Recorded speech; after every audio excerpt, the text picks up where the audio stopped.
What's up, everybody? Welcome to the Pixel Play Side Quest, your bonus content here on YouTube. Adam, aka CS Radical, Chris, Jin, and Chris. The last generation is upon us. Now, I say last generation in quotations because we had to call an audible very quickly when we started doing our lists. Now, the main consoles, no problem. I don't think we'll struggle to figure out PS3, Wii, and 360. The handhelds, on the other hand, little tougher. Yeah. And because also, let's be real, a lot of the handheld games are no different quality wise than like a PS2 or an Xbox. So yeah, we'll just group the DS and the 3DS and this week's episode, the PSP and the Vita together, because let's be honest, have either of them aged well? Not really. They could all use a nice fresh coat of paint.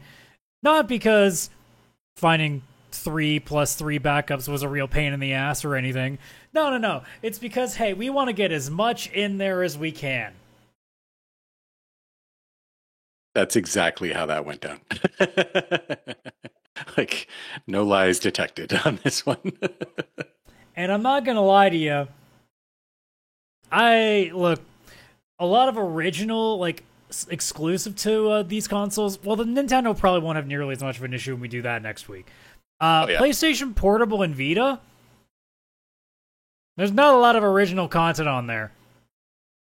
And if there is, No. it's like the main ones, like God of War, Killzone. Yeah. Everything else got like ported elsewhere too, so like does it really matter in the end? So I'm kind of going to be cheating a lot in this one. I probably won't have much of an issue next week. I gotta cheat a lot on this, to be honest, because, look, I spent a lot of time looking through the library to find hidden gems, to find stuff that I kind of forgot was on there. Nah, Couldn't man. find any. There's a lot of trash on those two. I'm not gonna lie to you. There's a lot of trash on those two handhelds, man. No wonder they didn't succeed all that well. Yeah, I kind of went with the mentality that there was a couple that were trash, but like maybe they could make it better. It's not even like it needs a remake because it's the best. It's more like this might have a chance now if you try again, but different. Nah, I absolutely went the selfish route, so I won't waste any more time here. You can decide whichever one you want. If it only has to be one game, but Trails of Cold Steel 1 and 2, Trails from Azure, Trails from Zero, Trails to Azure. Either one of those four. Probably the Zero and Azure games more just because, they look like Sky, in which case it's the old, really old format where it looks like a PS1 game. Cold Steel can kind of get by, although my bias does let me go to Cold Steel. That's kind of where I went with it anyway.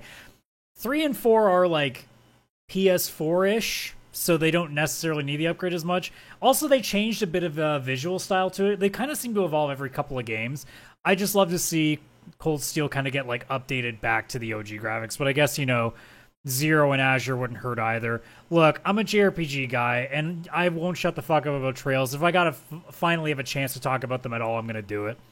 I thought about saving them for the PS3, but then I realized, no, I'll be able to find 3 things for the PS3. That won't be the issue.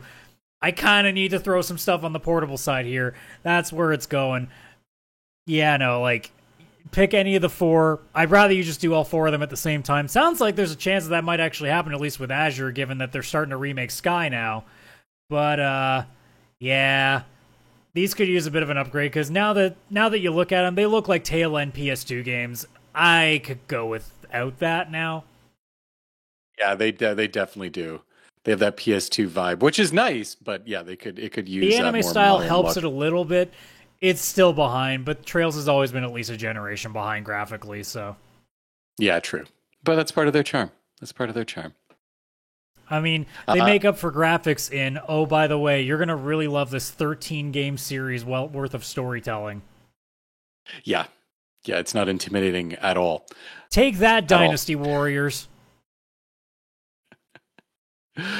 Well, good pick. I do like it. I mean, I've only played Trails in the Sky 1, but the series is amazing. At least from what I can tell he's so played far. one game of it. Hey, it's good enough. That game was really, really good. So I can imagine they kind of kept with it. It doesn't seem like a series that trailed off too far. Haha. Ha! I see what you did there. Yeah. All right, well, surely I'll be done talking about JRPGs after that. So what's your first? I might as well stick with the JRPG-ness then. This is more of a tactics RPG, and I actually talked about this on the podcast last year because they just released this on the PlayStation as a PSP classic. Is this the one that you totally got Kalen really upset about because it's totally historically accurate? Yes, yes, it is. Yeah, of course. Everybody's got to go back. You guys got to go back. Everybody just go back and watch whatever episode I talk about that in. I don't even know which one it is. I had it as a backup because I've never played it, but I figured it was going to be staying a backup because, you know, I kind of figured that was coming up. Yeah. It's Jeanne d'Arc. It's the Joan of Arc story where you play as her. It's a tactics RPG, much like Final Fantasy Tactics. Original story. And I say that in the sense of, yeah, it's based on historical events. It is not historically accurate, as Adam has kind of foretold there, because it is about like King. I can't remember the king's name. One of the King Henrys, I think, ends up being possessed by a demon, and it's actually during that whole situation with the war that Joan of Arc and everything was a part of, that it was actually mythological creatures and stuff that were also there, and a demon that can only be described as the devil, obviously taking possession of the king, who's a young boy, and all that kind of stuff. Very, very cool game in the sense of the story was interesting. I did actually like the way they went with it. I love when they take history and they kind of alter it a bit. And obviously the battles were fantastic. It's a tactical RPG. You kind of end up with similar with most of them where you kind of make the party you like and you keep using those same characters. And you get to do the whole, you know, it's like a chess game. Everybody knows these. That's the same as Triangle Strategy, Ogre Battle, Final Fantasy Tactics, all of those great strategy games. This one holds up too. I played it last year for the first time, and the only complaint I can really have is, and I think I said this even in the podcast, it feels like a PSP game. Like it is designed for that system. It only had like 4 music tracks that they could fit on the actual weird disc looking thing. It needed more. But I mean, it's a cute art style. The animation, like the drawing and stuff was great. Even the 3D character models for what a PSP would be is great, but I can imagine if they brought this up to more of a home console look, like really updated it with something more modern, whether it's the 2D, HD, or even just like full 3D graphics, but like more modern. I think that this would do very well. I think people kind of love this style of game, and I think that it would kill. Honestly, it really needs to be brought out of that. This was a handheld game because it still felt like it, and on a TV, like I played on my PS5, it was rough. It was upgraded to 4K. The resolution is upgraded to match the TV. But oh my god, do those textures just look like big blocky crazy characters when you blow it up that much. So I would love a remake of that one. So I'm having another grouping here just because, I mean, I do have a bias on which one I would like to do, but I think all 3 of them kind of deserve like full-on remakes. I don't know if I want them to go 3D like the series has been accustomed to now. I think I'd rather them stick to the kind of the not 2D, like the top-down view that it does, like a traditional old school like RPG, but the Ys series has always been really, really good, and the games that they put on the PSP and Vita during that time, which would be Oath and Felghana, Ark of Napishtim, and Memories of Celceta or Calcutta, I can't remember what the pronunciation is on that. All 3 of those are fantastic, and I do believe that those could use like a fresh coat of paint. I don't think you need to go too over the top. I don't want to, like I said, I played the newest Ys, I think it's Monstrum Nox is the name of it. It's fine, but like it just gets to the point where it's just over the top hack and slash and doesn't really yield itself in the same way. Whereas the kind of charming style that the top down system does kind of makes it feel more like an old school game, so it kind of has a bit of that indie edge to it. Yes, I completely agree. And it does just have like solid. Just if you want to grind, you can do some grinding. If you want to just go and challenge yourself by taking on something well into your level, you can go do that. And I think these games, honestly, like, and Falcom has always been, as I've said with the Trail series too, Falcom is underratedly one of the better composers in Japanese games in general. Like, people really don't value the beauty of what that company does. And I've said it before too, if there's anything they do well, it's city music or town music. They know how to make you feel really like good vibes in just a chill town. They get that stuff nailed down. And the Ys games, like, if I had to pick one, it's Ark of Napishtim. That's the one that I remember the most because I was playing that on PS2. That one to me has like the best kind of mixture of everything. Like, music's solid, story's pretty good, gameplay is fantastic. And I find too that, like, I think it's the other problem that I have with the newer ones is that they feel sluggish, whereas these feel super smooth. And I think, again, that yields the kind of gameplay that, because it almost feels like this could have been like, if you put like a pixel filter on it, it looks like a Super Nintendo game, honestly.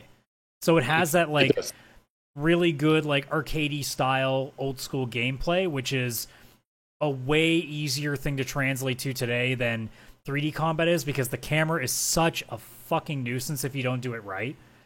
So when you have the kind of top down setup, it allows for it to be a lot easier to stick with. Whereas if the camera's frustrating you in a combat, you're going to be less and less inclined to want to continue with it. I never get tired of playing games like this, unless they're just brutally hard, but that's about it. Yeah, this was definitely a fun game that I've played through.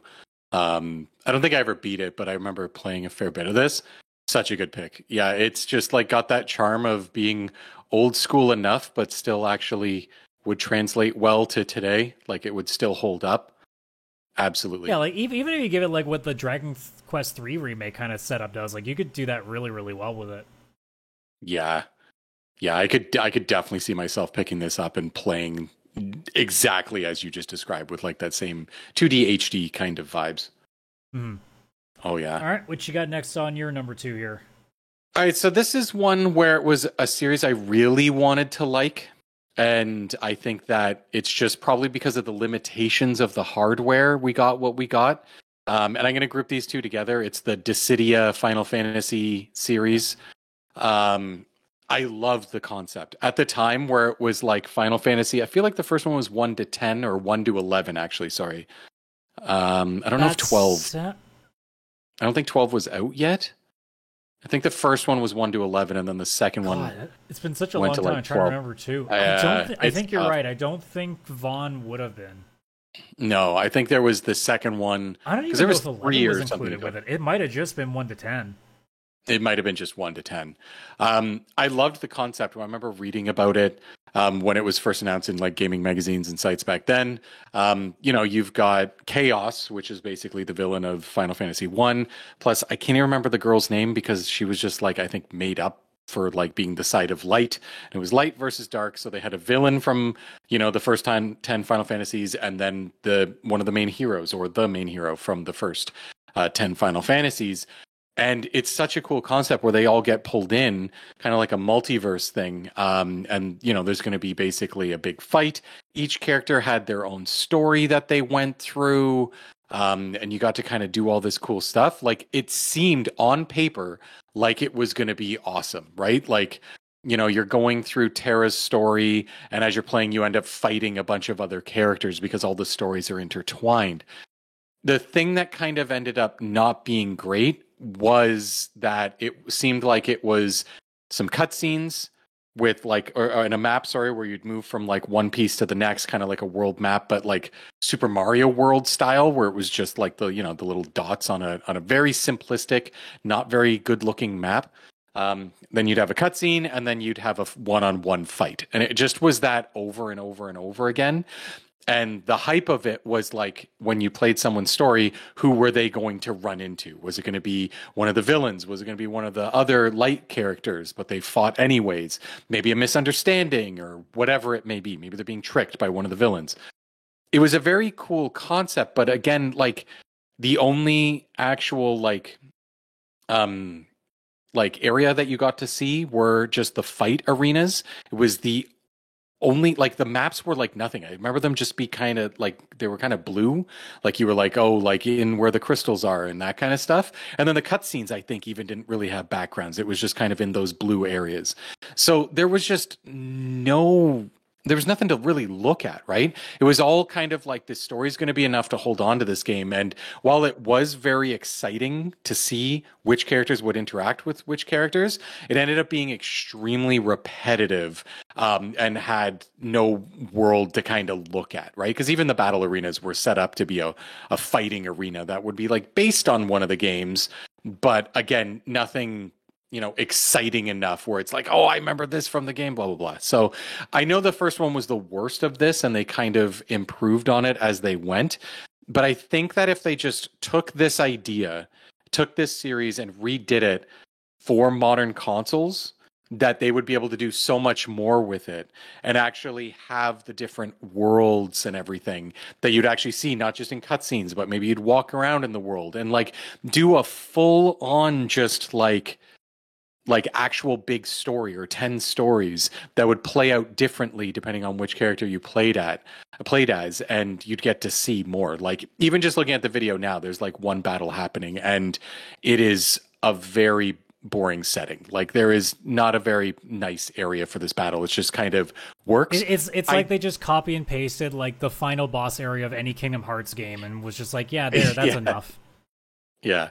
And I don't blame the developers or anything on this. I really do think it would have been a PSP limitation. Again, Jeanne d'Arc only had like 4 or 5 songs in the whole game because it took up too much space. I can imagine that they couldn't build in much, a lot of settings from all the games and everything when you've already got these cutscenes. There were voice acted music and that kind of stuff. But the actual concept was really, really cool. So I think if they could just build it out. I know that they have one out now that came a bit later. It's on PC. Not good. It's not good, and it's more of like I think it's like a gotcha game kind of. Like I think it was a free to play and you had to pay a bunch of money. It went very like mobile. I think it needs to go the other direction where it's almost like a made for home consoles or PC approach. Like this should be something that's built for a PS5 and Xbox, maybe the Switch, maybe PC and stuff too. But if they aimed for that, they'd have a lot more they could do with it, less limitations, and build out a big, great story that goes across 10 different games, and have like a battle where they're in one of the games and then they go through a portal and now they're fighting in another one of the games and go through another portal. Now they're in another game. And it's just constantly going from different settings. You're on an airship, the Red Wings from Final Fantasy IV, and you're fighting on the airship, and then you fall off it, and now all of a sudden you're on the floating island from Final Fantasy III. Take it. Like you could go to the point of having maps like similar to like what Arc System Works does with any licensed games that they take on when they do 2D fighters. I would even go further and say, fuck it, why don't we just have a Final Fantasy 2D fighter? Yeah, and you could have it like on top of the Red Wings, at the president's office in Midgar or something, or in front of Seventh Heaven or something like that. You could have it like, what's a good spot in 6 off the top of my, I guess like the Match Tech Factory, or no, like the not the hit, I guess the Hidden Continent or whatever, like where the 3 statues are. The floating continent or whatever. Yeah. Continent. Like there are so many cool ideas you could do with that, whether it's that style or if you turn it into like using similar gameplay to say what Final Fantasy VII Remake has now. Yes. Yeah. Yeah, and they could do so much cool stuff. Like you go through a portal and you come out another end, and all of a sudden it's like a pixelated version of like a Final Fantasy IV world, and you go through, and then it's the 3D real fun with it version. Too. Yeah, they could do so much with it because it would just be like whatever. Like it's just meant to be fun and more of a fan homage to all of the games, right? Like there's so much stuff. Fighting in the world of balance and the world of ruin part starts happening as you're fighting. You see that freaking family fall through the crack of the game.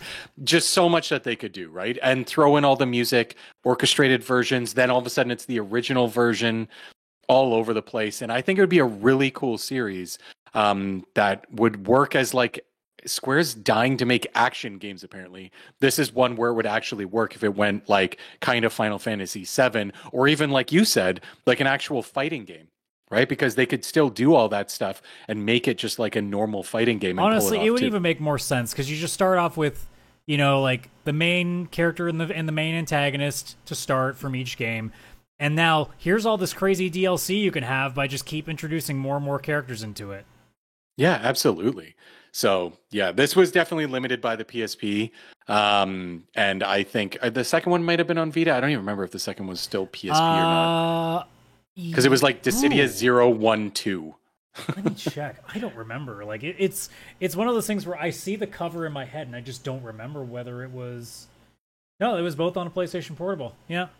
Oh, okay, well there you go. So yeah, definitely something I think that they could make that series actually good again and not have it being the crap that it kinda was in my opinion. Like it just, not as great. So yeah, I hope they could just redo that, start again and make it bigger and better. Mm-hmm. So I will go. Well, I guess not necessarily off the board because it's not like it's a less known game. I'm just getting off the JRPG train for one last time.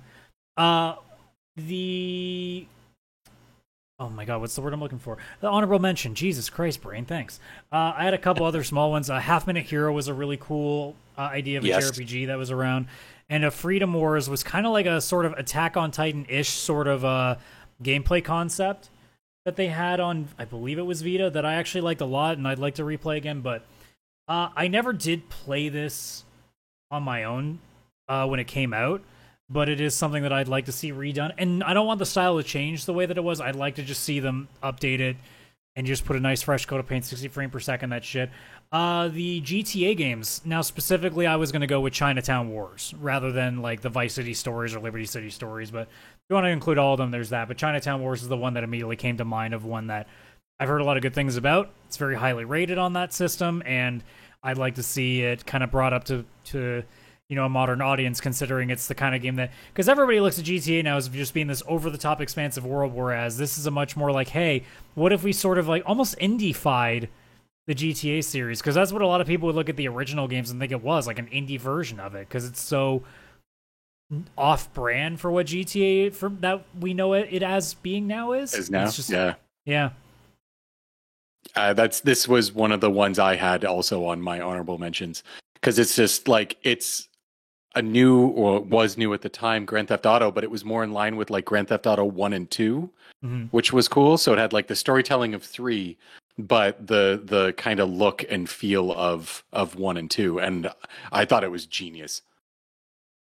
Yeah, I'd like to see that just get a nice fresh coat, because I mean, look, it looks okay, but like, let's be real, it looks like a Unity Engine assets game that got put together last second. It looks like something that you'd be paying like $5 for on the PlayStation Store that was just made terribly.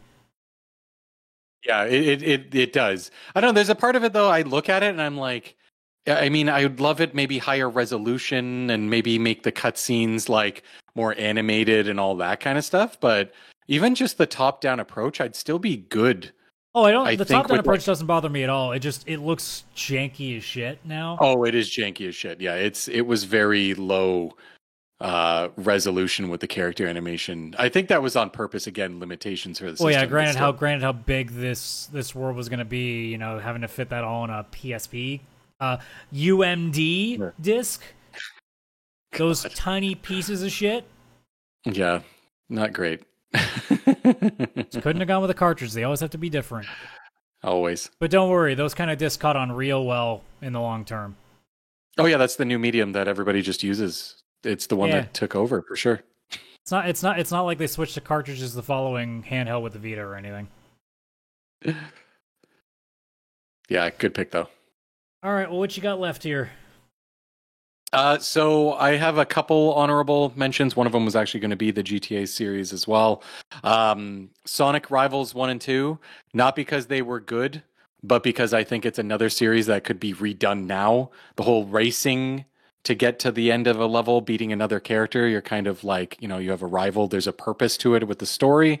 I liked it. It's just the game itself just didn't play out well. It was not great. Could be limitations. Could be just Sega in the mid 2000s. They did make Sonic 06, and it's very close in time. So I'm sure it was a great time if you were a Sonic fan.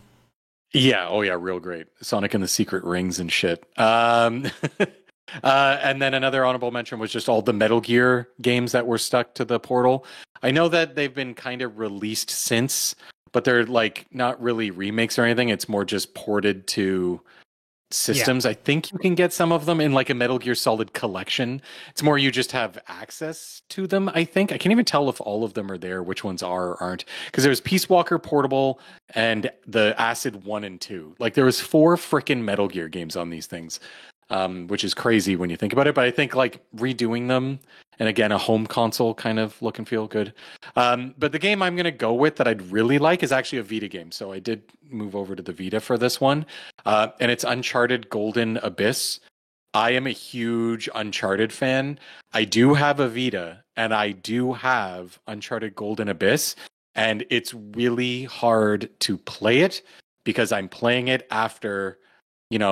when 4 or 5 years ago it was at this point, but I played Uncharted 4 that's a PS4 game, which is just a cinematic masterpiece. There is basically no limitations. They pushed the PS4 as hard as it could, and it's still very impressive to this day. Golden Abyss, not so much. It's very impressive for what they're able to get onto a Vita. But again, it's got like the back pads and stuff on the Vita instead of having like L1 and R1 and L2 and R2. There is no L2 and R2. It's these like touch pads on the back of the system you have to use. And it was like while you're playing the game, it'd be like, oh, you got to jump here, use the touch screen. And they were trying to use the touch screen for a lot of the stuff, probably because they knew they didn't have enough buttons. And like it just didn't feel right. It just didn't. Like, I'm sure when the Vita first launched, people probably loved it. I'm sure the game is actually and great. Also, it is very that impressive. Small. It probably doesn't look nearly as obvious as it does, say, on a 1080p screen. Oh, absolutely. Yeah. But it was like, sure, it was like, oh, you don't have to use the touch controls. You can use the buttons. But again, some of the button stuff just didn't feel intuitive because it was like, oh, no, you need to use these back pads on the back of the system and stuff. Like, it just didn't feel like Uncharted enough controller-wise. And I think, again, I'm sure the story is great. Obviously, it's Nathan Drake. It's going to be a great game. Clean this up and make a PS5 version, much like they did with Gravity Rush off of, I think that was also a Vita title. They made like a remastered version for PS5. While I still think that game's a little divisive, at least the PS5 version of it was a lot more enjoyable to play because I did try that also on the Vita because I have it there. Not very fun. Again, it was a lot of touch controls, gyro, and all that kind of stuff. I don't mind gyro when it's a controller in my hand, but when it's the actual screen I'm using, I'm not a big fan of gyro as much because I'm moving around what I'm trying to look at and I'm just not into it as much. So yeah, I would just like this to be basically remastered or full remade into like a PS5 version of the game. Even if it's just using Uncharted 4's engine, I'd be fine with that. Like obviously with like 60 FPS and stuff like that, but like, bring this over. I think it would do well. We haven't had an Uncharted since PS4. It's crazy to me to think that, like, because I was looking up this game because I knew of it, but I never really looked that much into it because at the time Uncharted wasn't really on my radar. Somehow this game is actually as long as most of the other Uncharted games. It's a 10-hour average completion, which is even higher than Uncharted 3, which is I didn't realize I could stick that much into a PS Vita game, but they managed to at least pull that off. So you'd have some work to do, but I think it would be worth it for those that are kind of clamoring for something like that. And if you could get a team to just not even necessarily go over the top with it and kind of recreate, like you could do the bare minimum just to keep it looking, somewhat modern, and you'd probably get a decent chunk of money out of for it. Yeah. Oh, absolutely. This could be like a $30, I guess, game. I'm sure Sony would charge more like 40 Canadian dollars. But yeah, like I think that people love Uncharted, and it's been a long time since we have a new one, which I guess makes sense with the story where it went and what the team's now working on and everything. But still, like Sony has all these, developers and stuff. Why not just put a few of them on using Uncharted 4's engine and just porting that over into it or whatever, like something, right? Mm-hmm. Yeah. So Uncharted, bring it back. All right, well, that's going to do it for this one. Thankfully, we got the last hard one out of the way, and then we'll be on to actual consoles with a lot more choice to them. When I knew I was going to do this, because originally we were just like, okay, we're just going to do PSP, and then we'll do DS, and then we'll do the consoles, and then we're done. And within like a minute of starting my research on PSP, I went, oh no, this is not going to be easy. And I just kind of realized, I'm like, you know what? Vita and 3DS are not exactly that far out anyway. You can easily just make that work. So yeah. Oh, it saved my ass. That's all I care about. Me too, to be honest. I had, I guess, PSP games only that I could have used. But yeah, like... I had... Yeah. A month ago, I could have just said Persona 4 Remake. Because Golden was on the Vita. But instead, they had to ruin that for me, so it took one option away from me. Yeah. Yeah, that's true. I mean, technically, I can't even say games like Patapon or Loco Roco because they're doing stuff with it. Patapon has a spiritual successor coming out soon, so... Yeah, that's true. That is true. So there's just a lot of other stuff there, and it just didn't quite work out. So thankfully, I had to save my ass by putting the Vita in there, and, well, it was still kind of a pain in the ass, but at least we got through it now. So that's going to do it, folks. You know the drill. Like and subscribe. Share with all your friends. We will see you next week. We will be doing the 3DS and the DS. I'm sure it'll be a little easier to pull 6 out of that 3 and 3 backups. I think we'll be able to manage on that one. Oh, yeah. And at least, like, half of that might be Fire Emblem for me, but we'll see. Yeah, actually. Alrighty, well, y'all have a good rest of your day wherever you may be. Main podcast on Wednesdays. These always go up on Fridays. So take care wherever you may be. Bye-bye for now.